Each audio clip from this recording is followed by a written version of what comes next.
Hello বন্ধুরা, আমি নাসিকা। আমার নিউ ব্লগে তোমাদের সবাইকে ওয়েলকাম। আমি আজকে বানাবো নারকেল দিয়ে ইলিশ মাছের ভাপা। তো দেখো, এখানে আমি শস্য নিয়েছি আর কাঁচা লঙ্কা নিয়ে নিলাম। আর নারকেলগুলোকে আমি প্রথমে কুড়িয়েছিলাম, আর না কুড়ালেও চলে। তো আমি কুড়িয়ে নিয়েছি আর মিক্সচার গ্রাইন্ডারের মধ্যে এখন পেস্ট করে নেব। আর এটাতে দিয়ে দিচ্ছি আমি হলুদ, পরিমাণ মতো হলুদ দিচ্ছি। আর এটাতে দিয়ে দেব লবণ পরিমাণ মতো। আর তারপর আমি কিছুটা জল দিয়ে দিচ্ছি।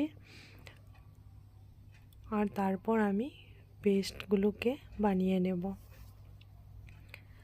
তো দেখো, এখানে ইলিশ মাছ ধুয়ে আমি হলুদ আর লবণ মেখে রেখেছি, আর পেস্টটাও হয়ে গেছে। আর আমি টিফিন কারিতে দিয়ে দিলাম অল্প তেল এই পেস্টগুলোর মধ্যে। আর এখন মিক্সড করে নেব। আর তারপর মাছগুলোকে এটার মধ্যে দিয়ে দেব। আর এটা খেতে খুবই দুর্দান্ত লাগে, তোমরাও বানিয়ে খেয়ে দেখো। তোমরা ইলিশ মাছ কে কী পছন্দ করো খেতে, নিশ্চয়ই কমেন্টে বলবে। আর এরকম খেলে তো আরোই ভালো লাগে। তো এখানে আমি দিয়ে দিচ্ছি মাছগুলোকে সরষে পেস্টের মধ্যে। আর তারপর আমি কড়াইতে জল বসিয়ে দিয়েছি, আর এটার মধ্যে দিয়ে দেব টিফিন কারিটা। আর তারপর উপরে ঢাকনা দিয়ে কিছু সময়ের জন্য হতে দেব। তো দেখে নাও, এখানে আমি দিয়ে দিচ্ছি। আর তারপর টিফিন কারির মুখাটা লাগিয়ে ওটাকে আমি কড়ার মধ্যে দিয়ে দেব। আর কিছুটা কাঁচা লঙ্কা দিয়ে দিচ্ছি।